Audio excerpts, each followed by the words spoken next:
Hello and welcome to, the first father and son Formula One podcast of 2026. Yeah. I'm the father, Graham Miller, and I'm talking to my son, Toby. Hello. And we've just decided we're going to go through a quick recap of last year, how we rated everybody, what happened, and at the same time we're going to interleave what happened in pre-season testing, and I suppose the shakedown, but... Yeah, the whole testing period that's just finished. And probably we'll get into complaining about the new regulations and everything as well. Yeah. Let's start at the top and go down, shall we, with McLaren. Yes. They kind of were... So last year they were pretty dominant, I'd say. I think they finished off dominant, and because basically Red Bull only fielded one driver effectively. Yeah. They got the constructors wrapped up. Well, early on, Verstappen wasn't really anywhere relative to the pair of them. But can I tell you... Now, I know you normally don't like these very what-if type stats, but this one has a bit of logic behind it. Okay, yeah, sure. Under the FIA rules, Yes. you have to have at least 8 races for it to be in a formal season. Ah, yeah. So somebody said, right, so imagine if 2025 was 3 seasons. First yes. 8, middle 8, last 8. Yeah. Guess what? They all win the championship? No, Lando Norris doesn't win any of the 3. Oh. That is weird, actually. It is. I actually ran the numbers on a spreadsheet. I mean, you can probably do it quicker because you've got your own spreadsheet. I am looking currently at my But spreadsheet. basically, you have to add in the sprint results because Norris and Piastri were super close, like 158 to 161 in the first season. Yeah, that's what I've got here. But then, I mean, even I'm just looking at it on Wikipedia, you can see the middle 8, Verstappen dropped off a cliff, and Piastri won, and Norris again, as you can imagine, stayed a close second. And then the third 8, it was Piastri who dropped off a cliff, and Verstappen who won. Oh, I wonder if my maths is wrong on my spreadsheet, because I've got Norris winning the last one. The last one is Azerbaijan, or is it Italy onwards? Oh no, it's because the way I'm doing it is wrong, so... No, it's Azerbaijan onwards. Azerbaijan, Singapore, USA, if I just Mexico. look at the last... So, race 18 up to 24? Oh no, 16 to 24. 17 to 24. Oh god, yeah. Norris won 2 races, but Verstappen won 5. Yeah. And podiumed every single one, actually. Yeah. And, yeah, Piastri was just sort of nowhere. So, yeah, Verstappen wins. And the first 2, Piastri won because he just... I mean, even looking on the Wikipedia page, you can just see there's loads of gold. And Yeah. I mean, I guess that second bit, Norris had the 2 DNFs and so did Verstappen. yeah. Because both Norris and Piastri won 3 races in that second block. So I'm guessing that's just the consistency that's got Piastri ahead there. Yeah, and like I say, because it's consistency that got Norris the championship, Yeah. he was pretty much... He was very close second to both Piastri and then Verstappen. Whereas Verstappen, for some reason, the middle 8 races, he was just like, I'm seeing 9th, 5th, 4th, retired, 10th. To be fair, in Austria he got punted by Antonelli. Oh, yeah, I mean... In Spain, he had that thing with Russell where he got a massive penalty in a safety car. Yeah, wasn't that him, like, actually deliberately attacking him with his car? Yeah, so that's fair. Hungary, his pace was just nowhere. Yeah. He just simply was 9th. So yeah, it's a bit of a... It's a very interesting season. Yeah. But it's also interesting that Piastri won, like, 2-8 season. Yeah, 2/3 of the time Piastri wins. Yeah. It's just that final third of the season. Where, I mean, he's kind of... When was he asked to swap back? Was it Italy? Yeah. Yeah, after that, I think his head was just not in the game, because then he just had that awful weekend at Azerbaijan. Yeah, and then he never finished higher than second again. I think he'll be good next year, because I think, the last 2 races, he was second, and he got first in the sprint. Yeah. So actually, the last 2 races, he beat Norris quite convincingly. Yeah, definitely. So I don't think... But also, it's kind of It's the pressure thing, isn't it? Because like last year, Norris did have that something of a championship offense against Verstappen. Oh, you mean 2024? Yeah. Yeah, 2024 is what I meant. Yeah, he had that kind of end of the season where he absolutely... But then, yeah, Verstappen just turned it up a bit and wiped the floor with him a bit. I don't think he wiped the floor. I think he just defended what he'd already got, basically. Yeah, but I think that gave Norris a taste of the championship pressure. Yeah. Being at the sharp end. Chance to kind of practice for it, basically. Whereas obviously Piastri hasn't had that yet, and I think it did show a bit. Yeah. But now he's been there, if he can take what he's learned from that and apply it and not lose his head in the final third, then I think Norris is in big trouble. Yeah, and I think, that's going to happen because they all run with sports psychologists. Yeah. He'll have spent the winter going, what happened last year? What can we learn from it? How did you feel at these races? Looking at Italy and Azerbaijan. And even, in the season, he picked up right towards the end. Yeah. So he must have figured something out. Yeah. And also they're going to be internal team things about the swapping places in Italy. And also the weird strategy stuff in Qatar. Yeah, there's a lot of weird things going on. And the fact that I think... Was it Mexico where... Was it Singapore where... I think it was Singapore where Norris just punted Piastri out the way and they just went, fair racing. Yeah, I think that coming after Italy must have bothered Piastri a bit as well. But also I think that was like Norris going, I could take this championship. Yeah, you do have to be quite aggressive. Yeah. To be a champion. And actually I've seen interviews with Norris and he said something which I think is really significant. He said, well, if I was going to win this championship, I wanted to do it my way. I didn't want to do it as, let's be blunt, like a Schumacher or a Verstappen championship. Yeah. Didn't Schumacher win his first championship by crashing into Damon Hill on purpose? Yeah, definitely. The one of the 90s ones he did. Yeah. That would be like going into Abu Dhabi and Norris just going, wipe out Max. Yeah, which... Was he actually in the lead at that point, Norris? Yeah. Yeah, because he only came third and Max won. Yeah, so it was... There were so many mathematical charts and stuff because it was a three-way battle into the last race. Yeah. But yeah, he could have legitimately just done a Schumacher and just driven into him. I think Prost and Senna did some very similar things as well. They both did it once to each other in Japan, 2 years apart. So I think Prost did it first and then Senna did it later. Yeah, so I think I've got a lot of respect for Norris that he was like... Yeah. He's been very open about his mental health, but also he wanted to do it clean, as it were. Yeah. And the team wanted things to be as fair as possible, which I think sometimes they didn't quite... Well, they ended up in sort of impossible situations sometimes. Yeah, I think they tied themselves. I think they're going to be a lot cleaner next year. Yeah. This year. I think they're going to be a lot cleaner in 2026. We've got to kind of get our terminology. Yeah. I haven't heard much about them from testing. No. All I've heard is that Zach Brown says that they're in the top 4, but they're not at the front. Yeah. Which I think seems like a very safe prediction. Yeah, they're not, even with the massive regulation change, they're not going to go from back-to-back constructors and come off winning the drivers and suddenly be like a midfield team, are they? No.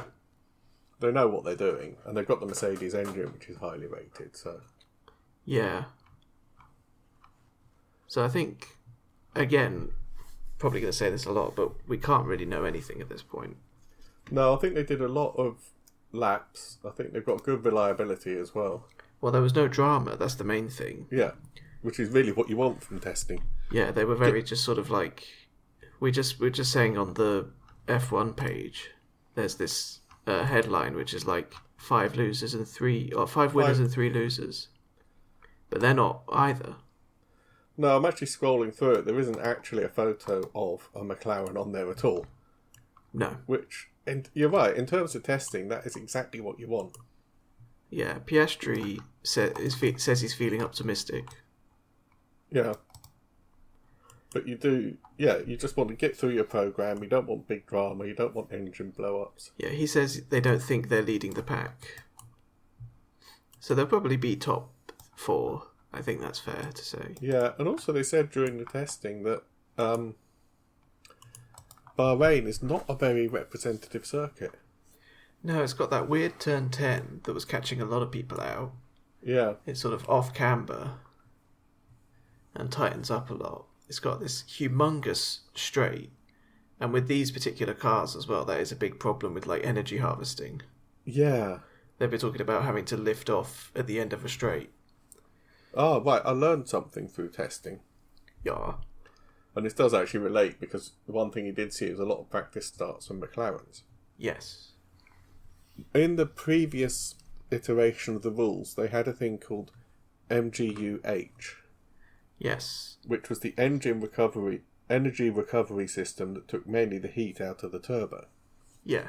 But it also allowed them... A turbo, basically, for listeners who don't know, is a fan on the exhaust that then is linked by a spindle to a fan that blows more air into your intake. Yes. But they were allowed to attach fundamentally magnets to that spindle and use it as a motor to generate electricity. Yeah. Because it was already spinning. Yeah, recover But energy. But what I didn't know is they could also use it like a motor. Yes. So what they were doing was they were putting energy back into it and keeping the turbo spinning, because way back, even from the 80s rally cars, turbo lag has been a huge problem. Yeah, it's the main downside of a turbocharger. Because what you've got to do is you've got to increase the revs, the engine goes faster, the exhaust gas comes out faster, the fan spins up, the spindle spins up, and then gradually it pushes more air in. And the bigger and more powerful an engine, the worse that lag is. Yeah. So what they were doing in the previous rules is they were running basically a little electric motor on it. So when they lifted off the throttle, the turbo would still be spooling. So they could go straight back on. Yeah. Interestingly, there's also Volkswagen have got a solution where they run it like a supercharger. Yes. Like a supercharger just drives straight off the engine like an alternator or a water pump, which unfortunately does sap some of the horsepower. But they've got a system where it runs like a supercharger, which is instant. And then as the turbo kicks in, it runs a clutch that gradually drops off the engine. Yeah. But what all this means is they've got rid of the MGUH, allegedly to make the engine simpler.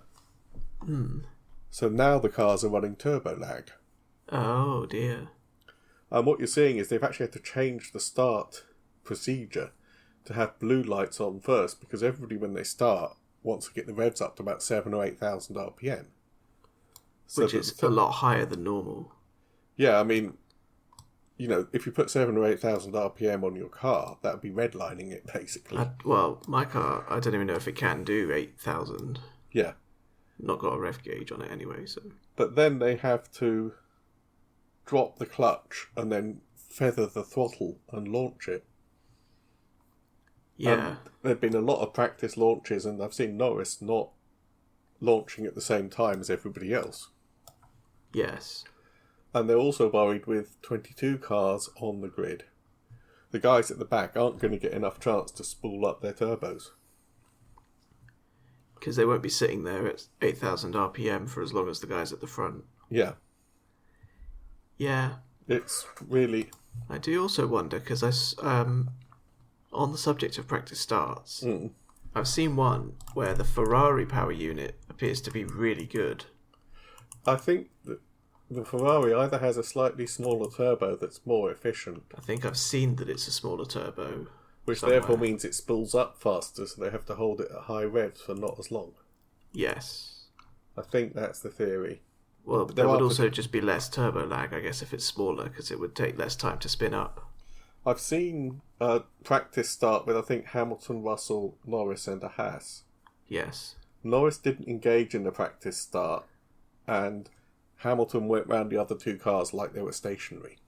Yeah, well, so Hamilton was in P11, and by the end of the first straight, he'd overtaken Russell, who was starting in, like, second. Yeah. And obviously, we don't know how much they were actually pushing after the start. It's not really representative. But the idea that a Ferrari could get to that speed that quickly. Yeah. And also, Ocon was very close as well to Hamilton. He was sort of going with him. Yeah. So maybe that's what that they were saying there's like a high risk thing with the power unit Ferrari were doing. Yeah. It could be that the high risk thing was doing the smaller turbo. But theoretically less power from it, but less turbo lag and quicker starts could compensate. yeah, It might have also, paid off. the other problem they've got, and I do not understand this rule from the FIA, Yes. the electrical power doesn't kick in until you're doing either 50 kph or 30 miles an hour, depending on how you think. Yeah. Which, it just seems backwards to me, because in hypercars made for the road, they're making them hybrid because electrical power, if you've ever seen a Tesla boot it off the line, they just go. I have. I've seen not just Teslas, any car with a little green stripe on the number plate, Yeah. like a Hyundai or any sort of thing. If they want to and they put the foot down, they can go like a stabbed rat. Yeah, absolutely. And I don't understand. So what we're looking at for the start is lose 50% of your horsepower already because the electric unit isn't kicking in, which is like, really? Yeah. And then, if your turbo's not spooled up, you're probably down to, I'm going to estimate 30%, 25% of your available power. Yeah. Which, to be clear, there's still like 300. Well, yeah, but you might have guys around you running at 1,000. If they can get it together, yeah. Yeah. It does then- seem weird. And then when you get to 50 kph, your horsepower available is suddenly going to double. Yeah. Which, to be honest, you might just end up like wheel spinning and crashing. Well, it depends how close the first corner is. I think the reason they've done that is because they don't want to be like Formula E, Yeah, which I think is kind of stupid because they are like Formula E. because you know, electric cars can be extremely fast. Yeah. I mean, there's like electric hypercars now that can go like 250. Oh, the McMurtry Spearling, I believe. Oh, that thing, yeah, that like monstered the Goodwood hill climb. I think anything, this monster, the Top Gear track, anything you point it at, it's a fan car. It sucks itself onto the road. Yeah, but it's got 1,000 horsepower, that thing. Yeah. Weighs under 1,000 kilos. It Yeah. can do 0 to 60 in 1.55 seconds, which is actually like 0 to 60 has always been between 2 and 3 seconds for the last like 20 years. For absolutely ridiculously fast cars. Yeah, for like Veyrons and stuff. Yeah. 0 to 145 in 5 seconds. That's just... You know what I don't get about this iteration of Formula One rules?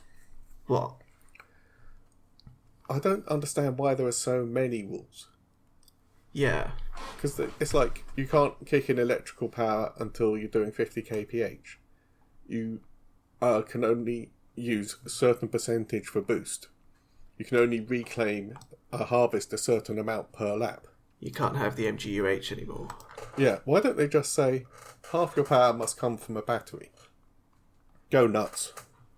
I don't know. You know, if you You're want right. to... If you want to lift and coast and harvest 500 kilowatts a lap, see if you can make it faster than somebody who's doing 200, you know? Yeah. Let them play with it. Yeah, I don't really understand. There's also the whole active aero thing as well has changed. I mean, that I like because it's actually kind of like DRS with less rules. yeah, and I'm actually looking now at like comparative videos keep popping up of, I think the Ferrari rear wing kind of flips up and over. I know, it's brilliant. It literally like rotates the wrong way. Yeah. What that means is that the wing is upside down, which actually is giving it almost lift. Yeah. And actually negating more of the downforce than just having it open normally. And, you know, some have a centre strut it rotates around, and some have two side struts. And that actually means there's a difference. You know, there's different approaches to it. Yeah, kind of like we've seen with the turbos and stuff. Yeah. But you're right, I think it is a bit like the whole... It just seems like they're trying to make starts as difficult as possible. And also, like, you know, super clipping and stuff. Why not just let the teams harvest as much as they want to? Yeah. You know, it's got to be a quickest way around the lap. Let them find it rather than telling them you can't do this and you can do that. Yeah, I don't understand why, Anyway, but I guess they might loosen up on the rules as time goes on. second on the 2025 list is Red Bull and Max Verstappen. Well, are we doing constructors or? We'll do both, actually. Because Mercedes technically came second in the constructors. I'm going down the world drivers because... Yeah, fine, we can... Well, we kind of talked about Verstappen already a little bit. Yeah, he's in pre-season testing. He's found... I can't remember what it was, but his gear shifts were massively different to anybody else's on the first day of the first test. Yeah.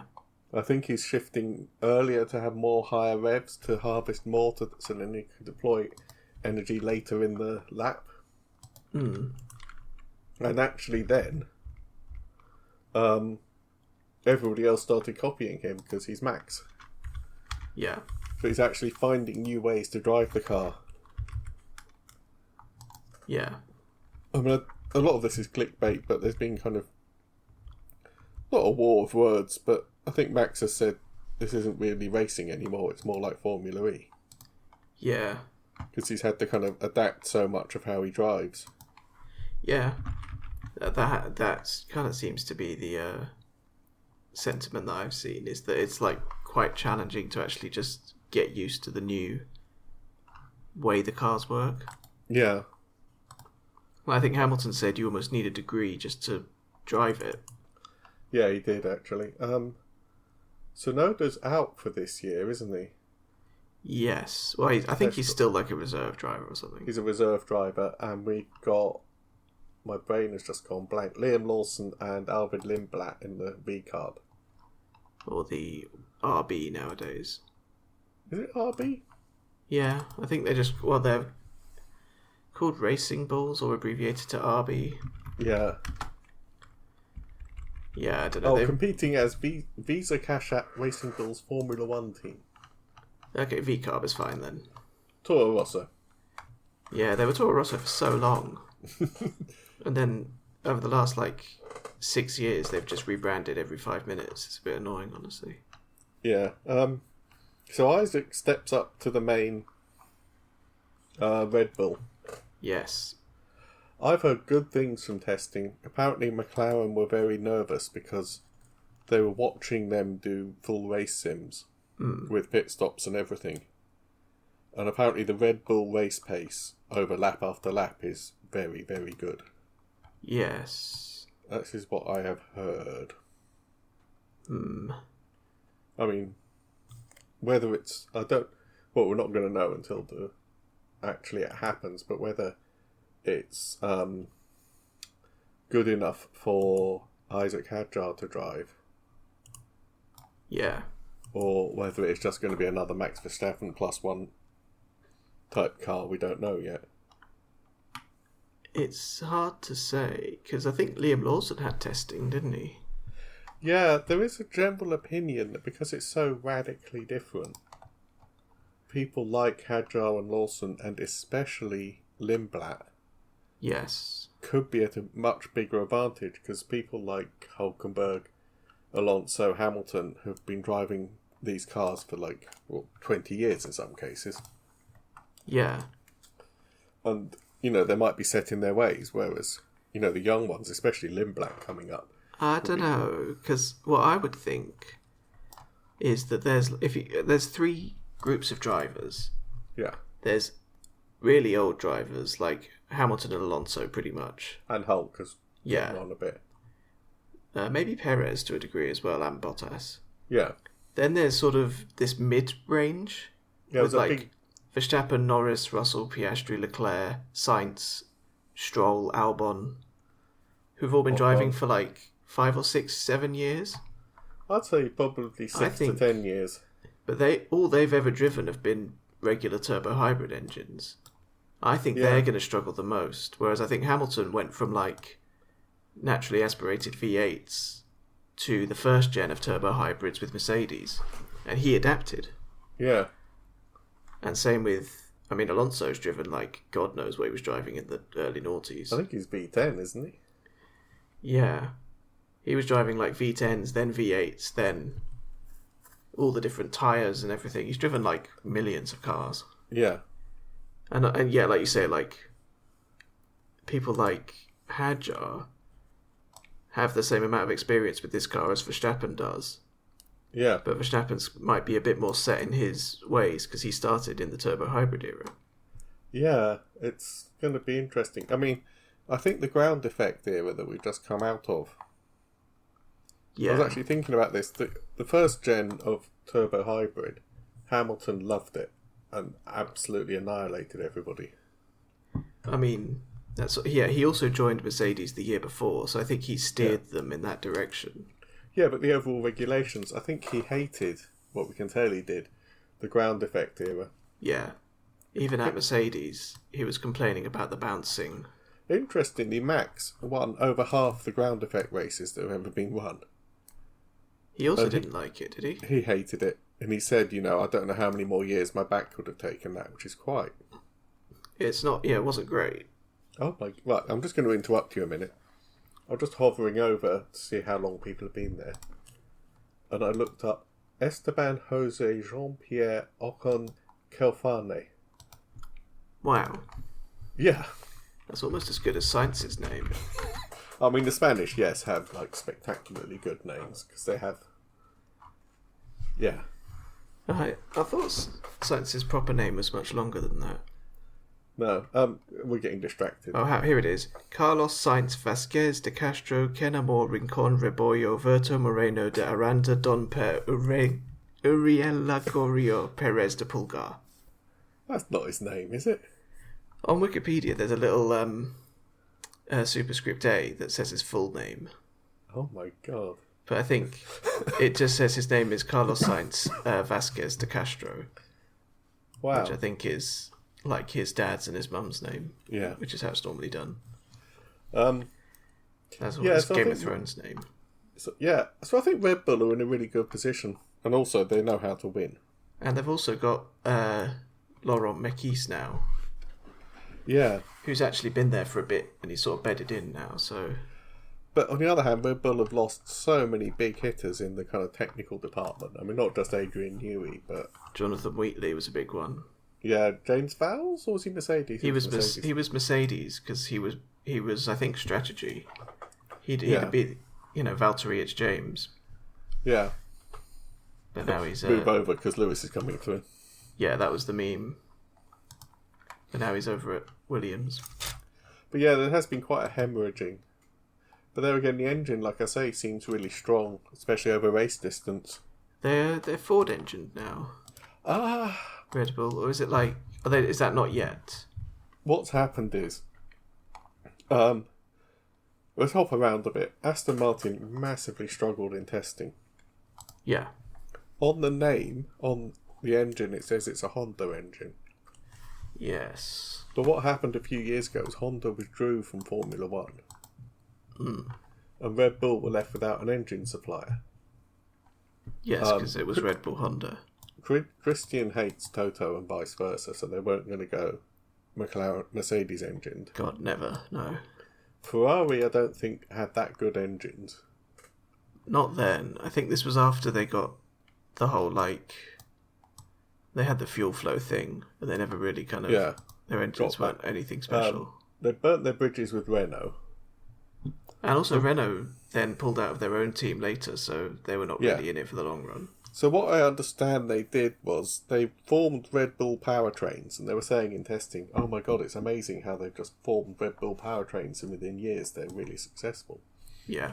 But what I understand is that behind the scenes, they poached most of Honda. Yeah. Because Honda was getting out of Formula One, so all those Honda mechanics who were used to building F1 engines were without a job. And they wanted to obviously divest the facilities and everything else. And I know for years, Red Bull powertrains had a kind of... I think it was a servicing agreement with Honda, where Honda would keep supplying them with parts and servicing. Yeah. So Red Bull powertrains is kind of rebadged Honda. But now, you're right, they've done a deal with Ford, but Ford are there for the battery tech. Ooh. So Ford are partly helping them out with battery tech, but probably also learning a huge amount about, the upper limits of what you can do with a battery. And Not just the battery, but the regen technology, the motor technology, all of that side of it. Electrical side. Yes. So that's why we're seeing the Ford name back in Formula One. Yes. Obviously not a screaming V8 Cosworth, but, take what you can get. Well, one of the Cosworths was the most successful engine in F1 history, I think. Ever, yeah. Yeah, it won 70 races or something back in the 60s and 70s. Yeah, I think it was the V8 Cosworth. Yeah. But they're now Red Bull Ford powertrains. Yeah. Go on then, let's talk about Mercedes. Yeah. George Russell is bookies' favourite for World Champion 2026. Oh yeah, he is, isn't he? Antonelli's actually doing really well, I think, as well. Yeah, was that his first season last year? Yeah. He didn't do too badly. He came 7th out of the... Which is given... That's best of the... top 4 teams, and the second Red Bull driver wasn't really up there, so that's about... 10 places ahead of Tsunoda. Yeah. We got 2 podiums. He was not actually a million miles away from Hamilton in points, to be honest. No, it was Hamilton's worst ever season, but even so. I'm seeing 3 podiums for Antonelli, actually. Plus his... the second. I missed the second in Brazil. Plus his sprint podium, also in Brazil. Yeah? He likes Brazil.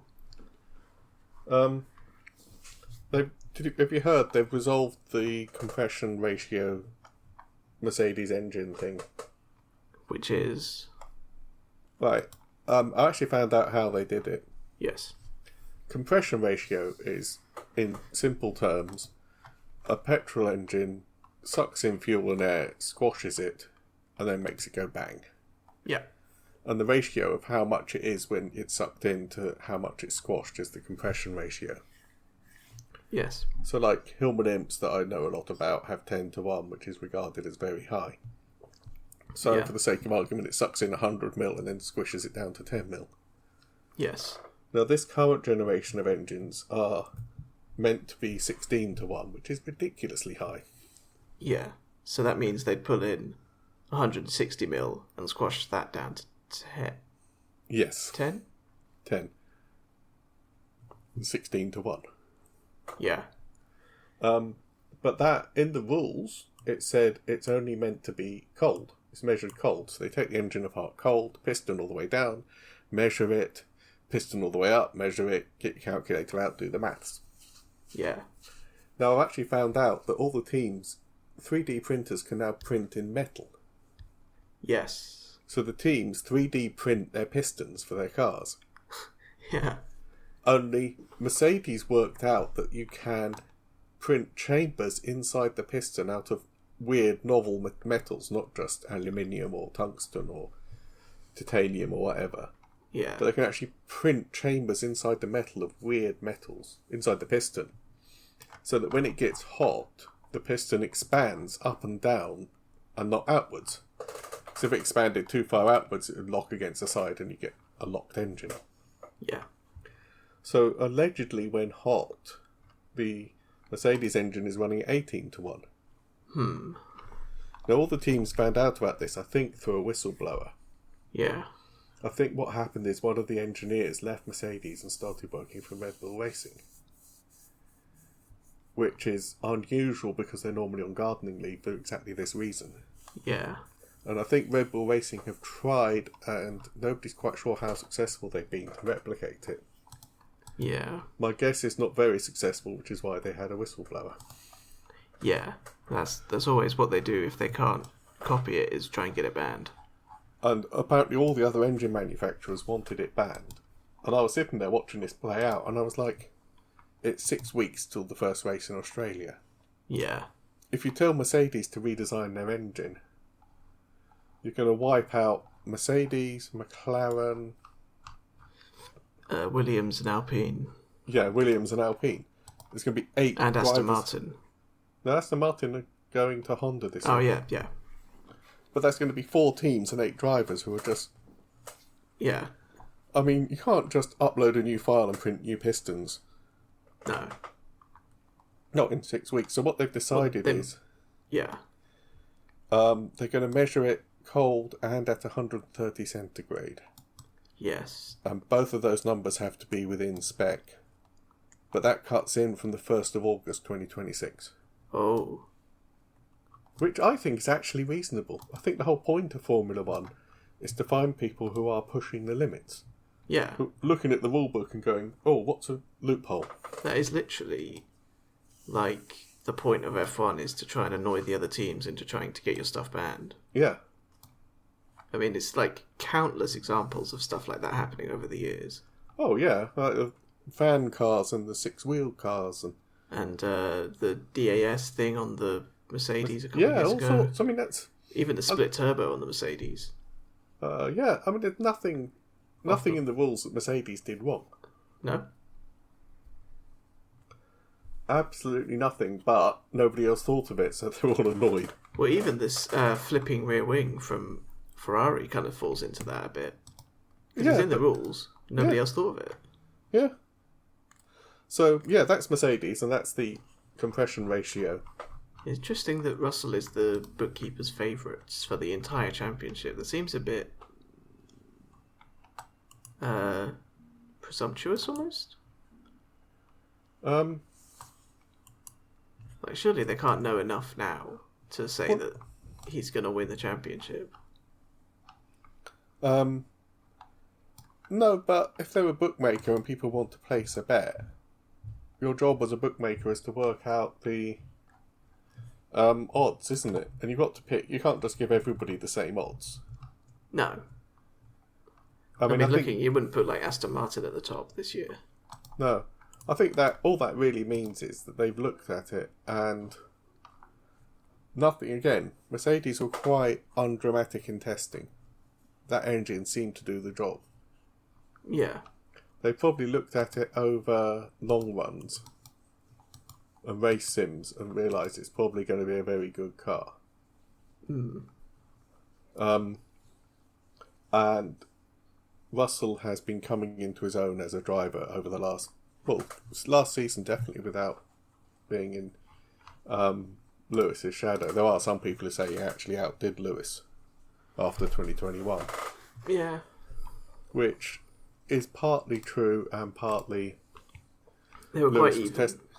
Lewis was testing out a lot of new parts and doing a lot of development work because Russell was the rookie. Yeah. But I think they ended up scoring like 5 points apart across their 3 years together. Two of them.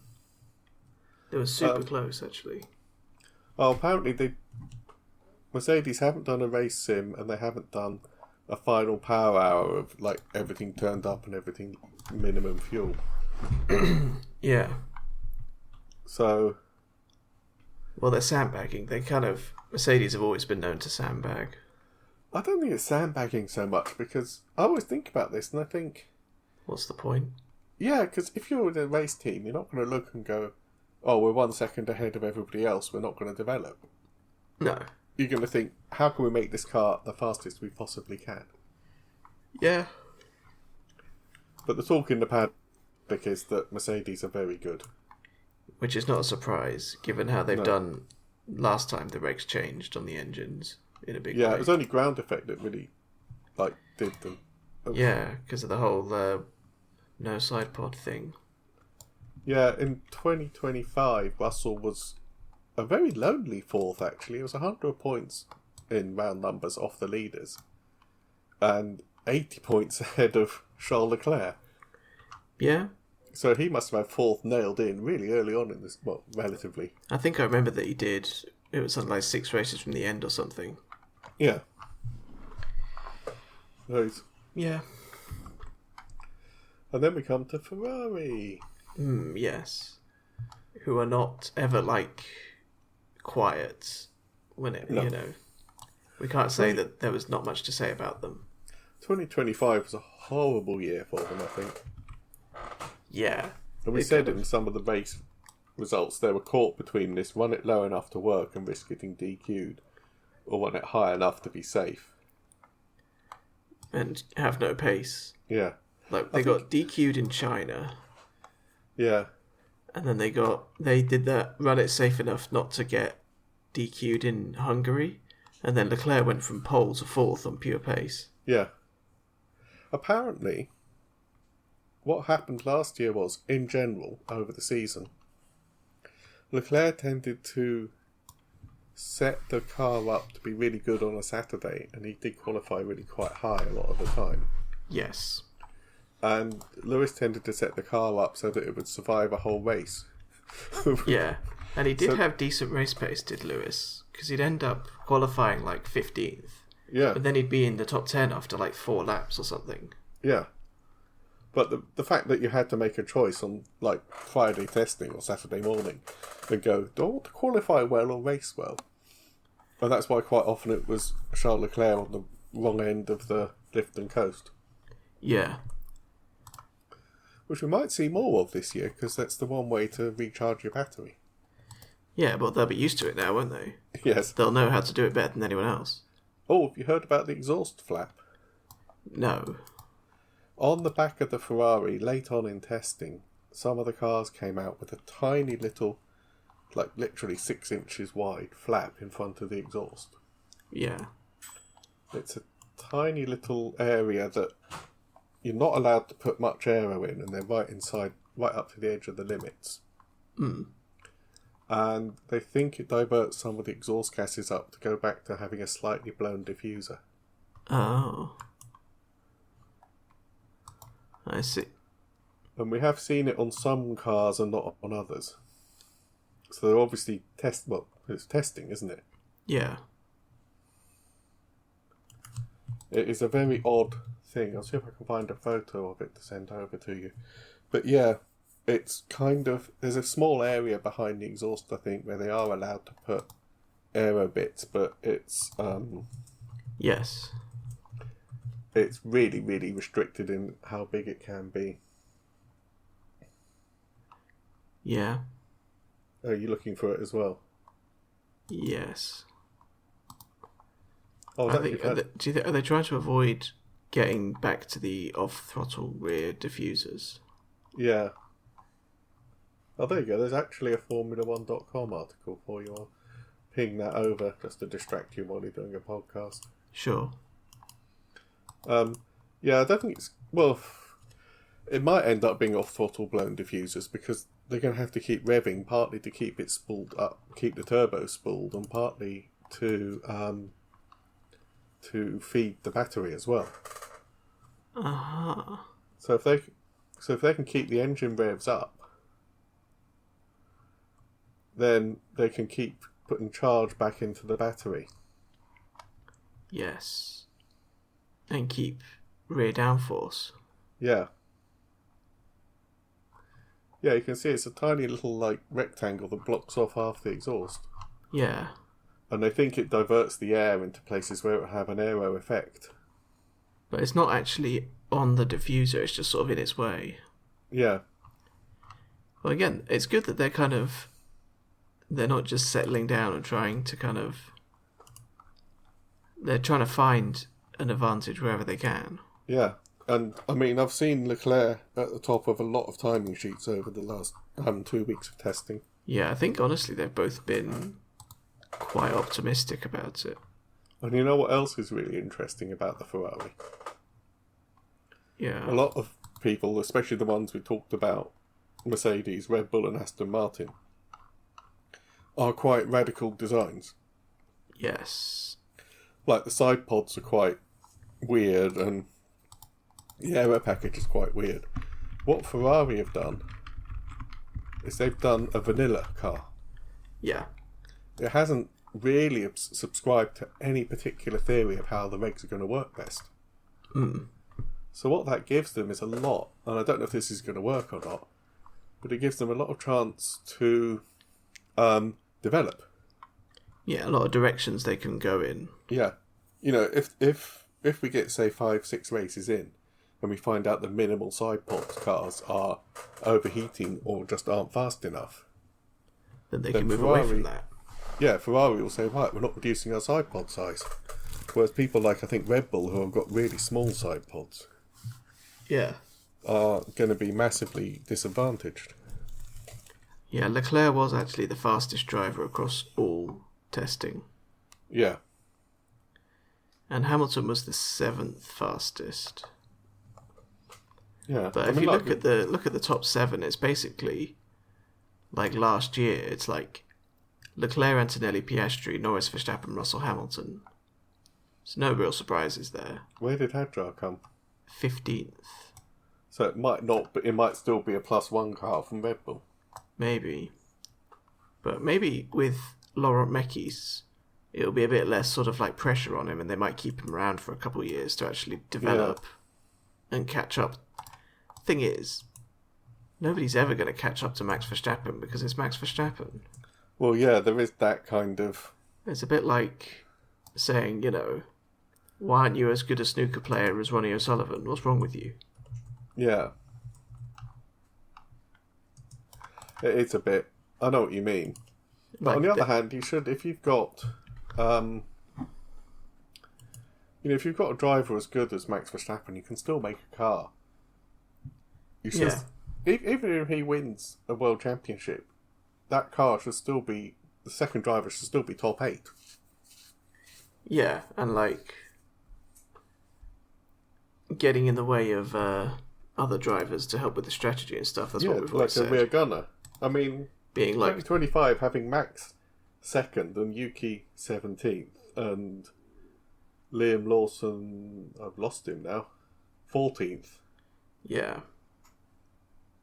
I mean, I don't think either of them got podiums even. No. I wonder what the last time a Red Bull second driver got a podium actually was. Yeah. Who was second? Is it Perez? It was Perez in 2024. Wow. And he got a podium in China, which was race 5. So race 5 2024 was the last time the second Red Bull driver got a podium. Was that also a Max podium? No, it was, it was a first with Max and a third with Perez. Yeah, so which is what you should be going for if the car is that good. I've got a feeling we're running out of time here, so... I'm going down the drivers. Williams struggled, I think, massively. Yeah, they had this... They missed the shakedown, that was the big thing. Yeah. Because I think there were rumours that their car was overweight. Yeah. So it wasn't legal. I thought they could be as heavy as they wanted. I don't know. I don't think so. I think it's a range. Oh, yeah. This year, their primary focus is to shave weight off the car just to catch up and maintain their place at the top of the midfield. Yeah. James Vowles, I saw an interview with him and he said something really interesting. Yeah. He said, we want to get back to winning races and winning championships. That's why we're here. He said, but if you're going to do that, you can't be conservative. You have to take risks. And we know that some of the decisions we take aren't going to play out and we are going to go backwards. Right. Interesting. Which I think that's actually a really valid point of view to have. Yeah. Because I think investors and people in boardrooms will sit around and go, oh, we put this many millions in, why aren't you winning? Yeah. And it's like whole new regs, we're trying things, we're pushing this button, we're pushing that button. Yeah. I mean, it was a brilliant year for them last year. Yeah, it was really good. Up to top of the midfield, comfortably top of the midfield. They weren't even in that scrappy kind of Racing Bulls, Aston Martin, Haas fight, 6th, 7th and 8th. Yeah. Include Sauber in that, actually, couldn't you? That whole 6, 7, 8, 9 fight was really tight. It was super tight. But they were kind of clear of it, really. Yeah, they were. And Sainz was 9th. Sainz got a couple podiums. Yeah. In the Williams, which was quite big. Albon didn't, but he was more consistent across the whole season. Yeah. Especially early on. So yeah, I think they are going to absolutely struggle to maintain that by the sound of it. But it's a long season and there's going to be a lot of in-season development, so... Yeah. Hard to tell. Looking down the list. Who's next? Aston Martin. Oof, they've had a not good testing. there's been a leaked video of Enrique Cardile, Adrian Newey, I think one of the Strolls, I think maybe both Lawrence and Lance, and a guy from Honda arguing outside the Aston Martin paddock. Oh. Yeah. That's not great. Apparently the Honda Power unit is massively down on horsepower. Yeah. I'm seeing that they only did 128 laps across 3 days. Yeah. Honda had issues with the battery, so they couldn't do any long runs. Yeah. I did the maths very quickly. In round numbers, in Q1 in Australia, the teams are going to have to be within 5 seconds of the top time in order to qualify. Yes. 107% rule. Yeah. It's going to be about 5 seconds. I mean, obviously we don't know yet. Yeah. But it's in that order, and it actually looks like either Aston Martin and or Cadillac could be in trouble. I think Stroll actually said in an interview they were about 4 seconds off the pace of the top guys. Yeah. Which is quite horrendous. And I've seen Cadillac around that number too. I kind of can forgive Cadillac because it's literally their first season. No one was expecting anything more, really. No.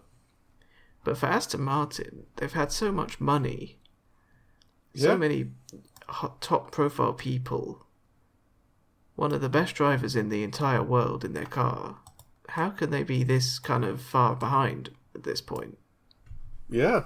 It's kind of amazing, really. I think it is the power unit, and I think, like I say, I think Red Bull powertrains took the embedded skill out of Honda for their F1 engines. Yeah. Because I think it's one of those things where you've got people who've done 10, 15, 20 years building engines. Yeah. And working together and knowing each other and knowing how to do it. You know, you can't replicate that. Yes, they've got Saudi money. Yes, they've got Adrian Newey. Yes, they've got a new wind tunnel and a new facility. Yeah. But they need the sort of middle people. Or lower upper management people. I mean, there's a joke in like IT, but it applies anywhere. It's like, oh yeah, he's the kind of project manager who thinks if you get 9 women together, you can have a baby in a month. I actually think Otmar Safnauer, who used to be in charge of Alpine, said that about the boss of Renault after he left. I think he said, well, with the car, it's like expecting 9 pregnant women to get a baby together in a month. It's not possible. Yeah. But it's, you think that's what's going on? Yeah, I mean, I think it's an Adrian Newey designed chassis and aero package. Yeah. I think either this year or next year it's going to be... Well, I think it's going to displace one of the top 4, to be honest. Well, you think they're going to actually go... They're going to go forwards? Oh, hell yeah. But if the power unit's not there, and the power unit really is the main thing of this regulation set...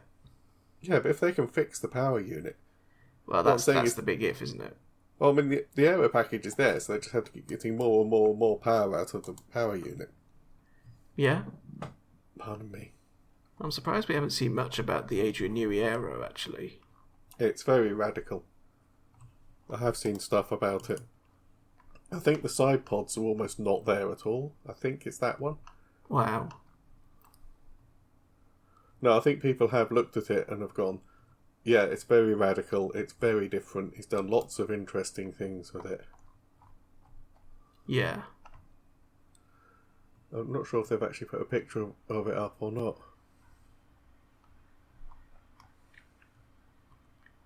It does look interesting. Well, I mean, yeah. So like I say, if they can keep turning up the power unit and getting it fast and reliable, I think they're going to be very dangerous. But they haven't had much. But the reliability is the big issue for them because they've had so few laps. I think give it 2 or 3 years and they will be. Yeah, if they stay as they are and get the power unit together, then yes. But I think this year might be very bad. I think if they're sensible, they'll write it off as a testing year, a development year. Yeah. But are they, or are they going to be like, oh, Adrian, you can't do it, you're out? You don't say. They can't. I know he's a team principal, isn't he? Also, he's a managing partner. Oh. Okay, now that you mention it. He's actually got what Christian Horner wanted all along. Yeah. Ironically. Yeah. Fair enough. Yes. Keep an eye on Aston Martin then, I guess. Haas apparently had good testing. Well, they've got the Ferrari engine, haven't they? Yeah, and apparently Alpine with the McLaren Mercedes engine are also going really strongly.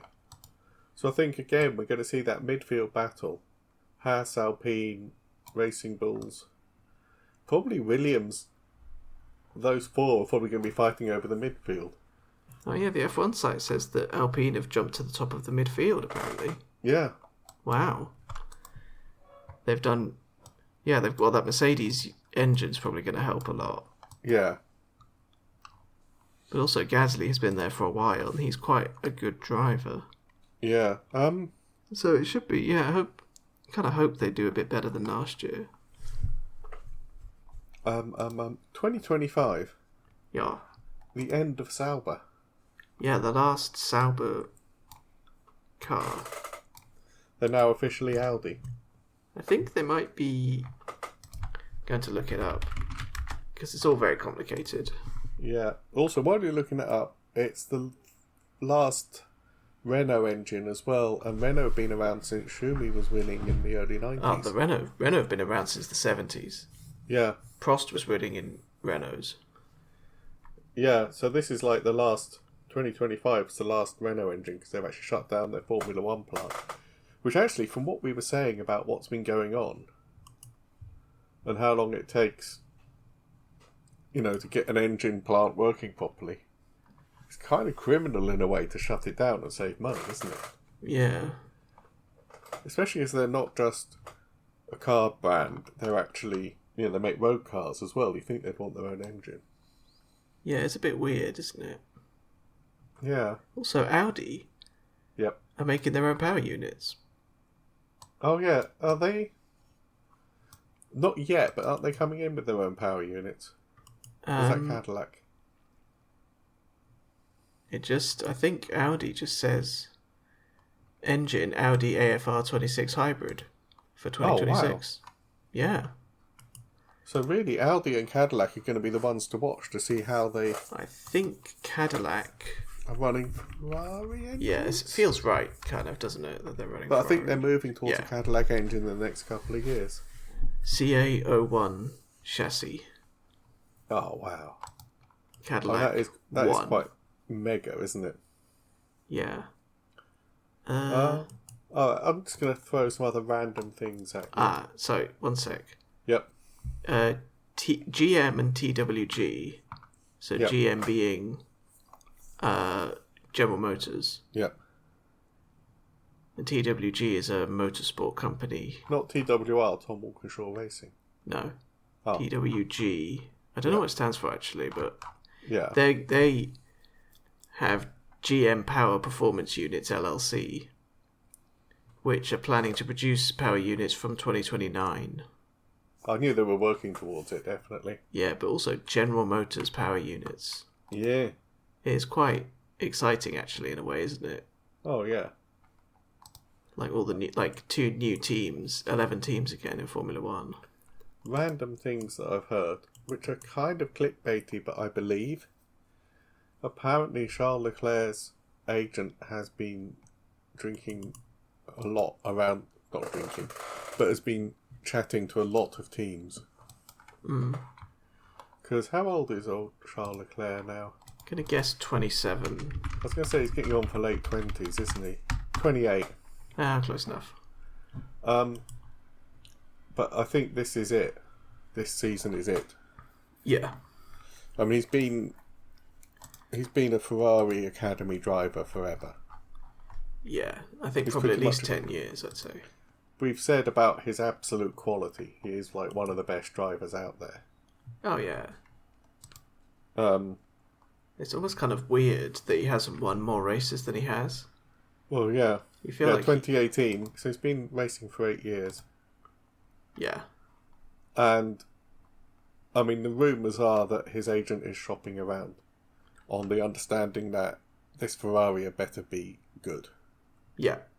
This is it. This is the chance. If they haven't got this right, and he comes out, qualifying in 6th or 7th, fighting his way up to 3rd and 4th on a good weekend.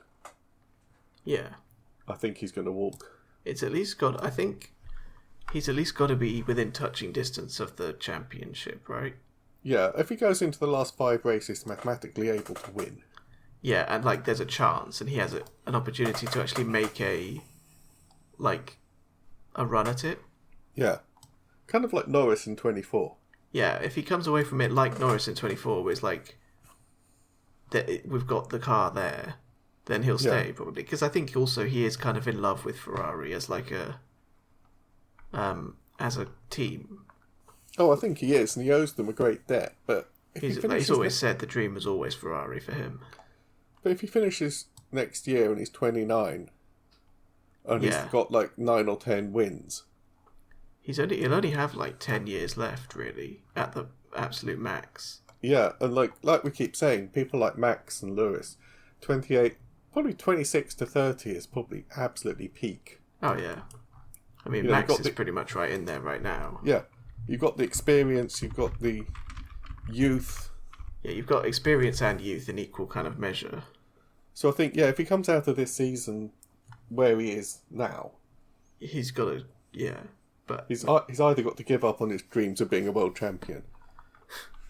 Or give up on being a world champion with Ferrari. Yeah.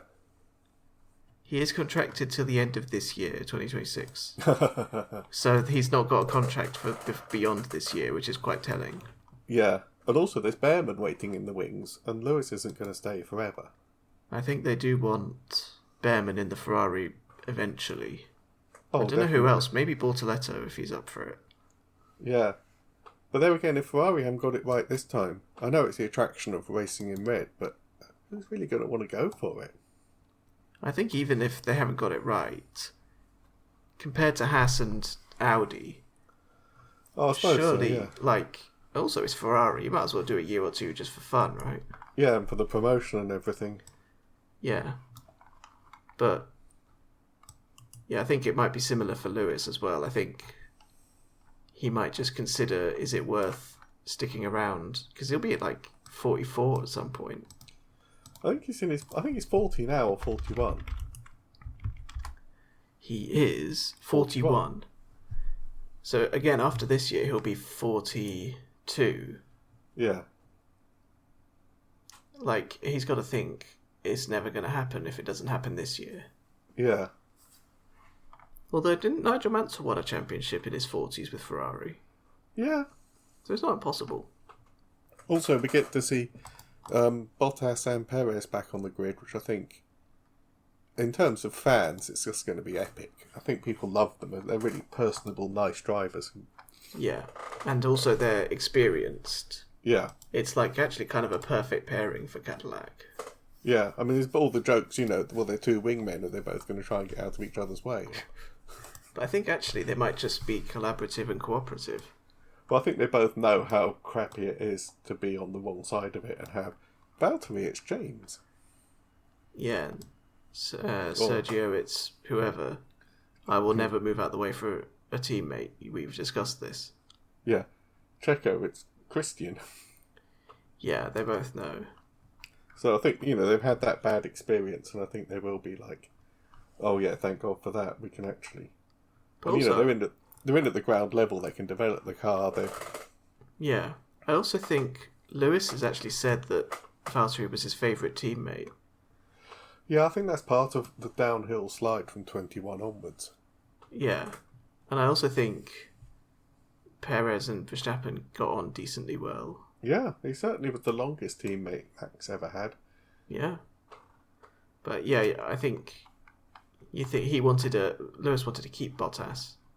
Yeah. And they didn't, so that was part of it. I think, it's not surprising he went to Ferrari. He was unsupported. Yeah. So also at Ferrari, yep. I've heard that, and I can hardly believe this because I thought they had such great chemistry, Hamilton's getting a new race engineer. Yeah, and nobody knows who. What if it is What if it's Bono again? No, he's got a no poach clause. I know, that's kind of... I think he probably would want him. Hamilton would. There's a rumour, I can't remember his name, unfortunately. There's a Red Bull technical engineer who's left Red Bull. Yes. Is on gardening leave and tied up in contract. Yeah. Who I think Hamilton wants as his race engineer. Mm. So I think we're going to see a temporary race engineer until I think March or April, maybe June, and then he'll get a permanent race engineer.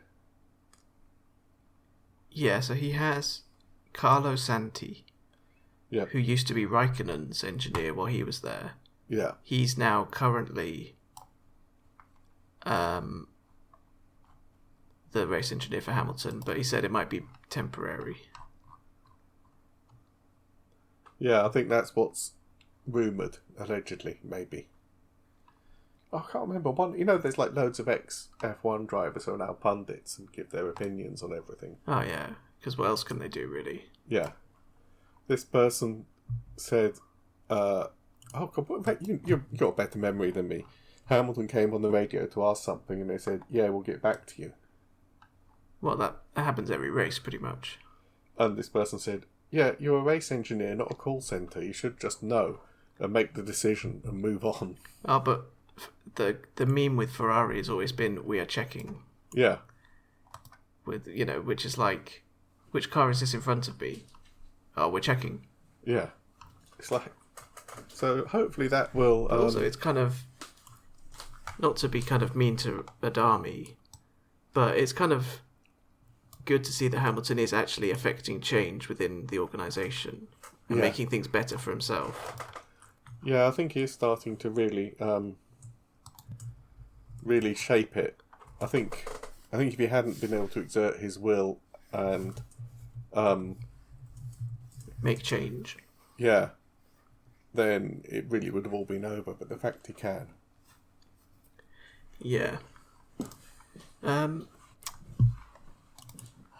is there anything else that we should talk about? I don't think so. I think just I kind of wanted to do predictions, maybe.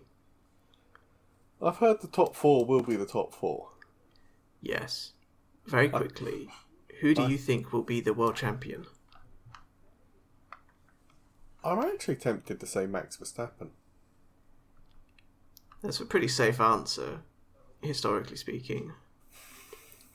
I'd like to see a three-way fight between Max, Russell and Hamilton. I think that'd be epic. I think if you're going to have Hamilton in there, you can't not have Leclerc as well then. Well, yeah. I think that would... Yeah, obviously that'd be good, but... Although again, we've just written off the McLaren pairing. It's kind of impossible to tell. I think it's going to be absolute chaos the whole year. Oh, yeah. First race is in Australia, as it should be. 8th of March? Yep. What's that? That's only like 2 weeks away, isn't it? Yeah. Oh man, it's 2 weeks today as we record this. Awesome. I'll give you a prediction. Yeah. All 22 cars won't leave the grid smoothly when the lights go out in Australia. You think we'll have a staller or a false start? Or an anti-stall, or somebody will make up like 5 or 6 places instantly. Probably a Ferrari-powered car.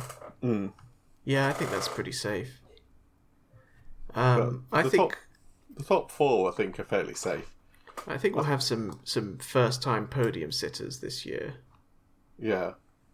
If Hadjar... Well, no, Hadjar had a podium, didn't he? Yeah. Oh, God, well... It was just weird that Hamilton didn't. Yeah. Well, okay, my prediction, Hamilton will win a race this year. Yeah, I think so. More just because if he doesn't, then that's just kind of too depressing to think about. Yeah, in the top 12, Hamilton, Albon and Alonso were the only 3 who didn't get podiums in 2025. Anyway, I'm sure this is going to be epically long and we need to catch up on our sleep. Yes. Ready for Australia. Like I say, the start is so chaotic, it's going to be worth... It's going to be worth watching in person, even though it starts at 4 a.m. Yeah. But it will be worth watching live, because, I mean... Yeah, those lights go out and God knows what's going to happen. Yeah, Bortoletto takes the lead. from 18th on the grid. Oh, it's a grid of 22. Yeah. Anyway, I think so qualifying is going to be different as well. They're going to be ditching 6 cars per round. Yeah. Instead of 5 to make up the extra. Yeah, it's going to be weird. But I'm very excited, obviously. Yeah. Anyway, I think we're going to wrap it up there because I've got a feeling this has been really long. I know we chatted before it, but... It's been quite long. I think we've done a decent job, actually, of keeping it moderately concise. But... Yeah, and we've kept, new regulations, super clipping... Flippy wings. Flippy turbos. Wings, boost mode. Weird stuff. You know what's going to happen next? They're going to have little mushrooms come out the back like Mario Kart and you run over them and... Banana peels. Yeah. Boost mode and overtake mode and... Yeah, it is a bit push to pass. Yeah. Anyway, we'll see. Anyway, yes. And we will talk about it afterwards. Yeah, we'll do another podcast after Australia. Yeah. Okay then, well thank you for listening. As always, I've been Graham Miller, writer of mystery novels as Graham H. Miller. Toby is Official Tibby. Actually a really successful YouTube channel by now, isn't it?